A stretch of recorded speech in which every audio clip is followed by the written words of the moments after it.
व्यय की वसूली संवेदक से ही की जाएगी और उसी के माध्यम से ये पुलों का निर्माण किया जाएगा। यानी अभियंता जो दोषी पाए जाते हैं उन पर भी कार्रवाई की जाएगी और संवेदक से वसूली कर इन जो पुल टूटे हैं उनका निर्माण भी किया जाएगा।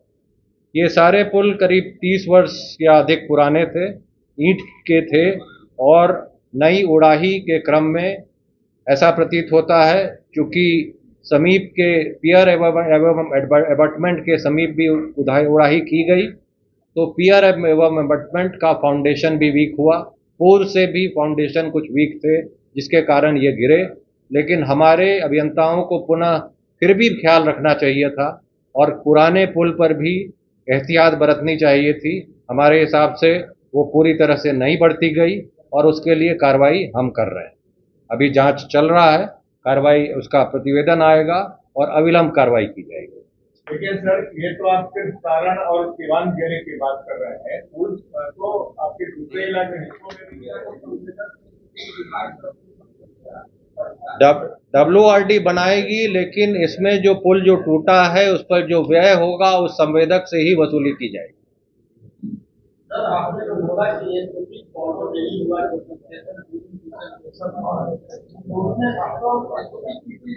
नहीं, नहर संचालन अलग है, नहर संचालन का SOP।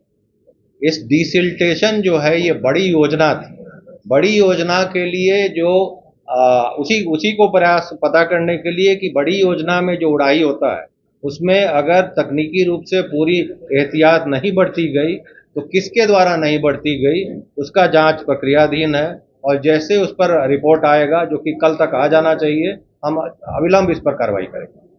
24 घंटे का टाइम दिया है रिपोर्ट के। नहीं, अभी तो जो उड़ाही करने गए थे जिनके द्वारा पूरी तरह से प्रोटेक्ट किए बिना अभी काम किया गया, उसी से वसूल की। सर, पूरे बिहार में जो यहाँ क्या मेंटेनेंस पॉलिसी है क्या? मेंटेनेंस की पॉलिसी जैसे मैंने बताया, पुल निर्माण निगम द्वारा विस्तृत मेंटेनेंस पॉलिसी बनाई गई है। ग्रामीण कार्य विभाग को निर्देश दिया गया है कि उसके अनुरूप अपने विभाग के सारे पुलों का मेंटेनेंस पॉलिसी तुरंत बनाए। ये रिपोर्ट आप कितने दिन में मांग रहे हैं? मैं अपने जांच का मैं कल तक मांग रहा हूँ। 24 घंटे के अंदर? 24 घंटे के अंदर मेरी टीम वहां पर है क्षेत्र में और कल तक उनका रिपोर्ट आ जाएगा। उसके बाद कार्रवाई होगी, जिससे पैसा वसूलना होगा उससे सबसे पहले तो जो अभियंताओं पर की लापरवाही हुई है उन पर कार्रवाई होगी। उन पर क्या कार्रवाई होगी? उन पर तो जो प्रशासनिक कार्रवाई होती है, जो कड़ी कार्रवाई होती है वो होगी। पैसा आप कॉन्ट्रैक्टर से लें? जो बनना है, नया पुल बनना है, वो कॉन्ट्रैक्टर से वसूली करके ही बनेगा। हम सैंक्शन करेंगे, युद्ध स्तर पर हम 1 सप्ताह में सैंक्शन करेंगे, परंतु उसमें जो व्यय आएगा हम कॉन्ट्रैक्टर से वसूली करेंगे क्योंकि उसके द्वारा भी इसमें लापरवाही बढ़ती गई है कार्यान्वयन के दौरान। सर, बाकी बचे जो पुल है क्या उसका भी ऑडिट होगा? वही मैं कह रहा हूं कि अभी जो सर्वेक्षण के लिए गंडक छारी जो योजना है, हमारे यहाँ 2 अन्य योजना नदी जोड़ की चल रही है, बेलवाधार बेलवा मीनापुर योजना और शांतिधार योजना।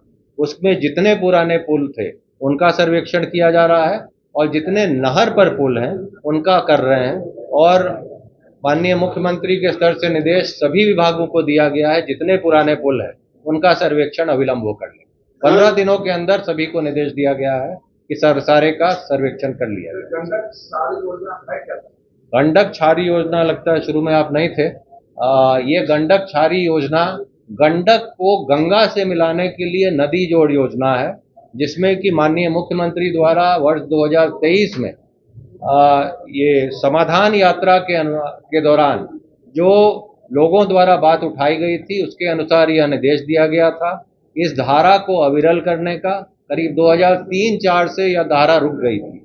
अब जो योजना बन रही है 170 किलोमीटर लंबी ये चैनल बनाया जा रहा है, 19 मीटर चौड़ा, 3 मीटर गहरा और इसमें 69 करोड़ रुपए खर्च हो रहा है और ये पूरा आप अविरल पानी गोपालगंज के शहर के बगल से सीधे गंगा तक ये पानी जाएगी और एक बहुत फायदा होगा पूरे क्षेत्र को। Sir, was the department waiting for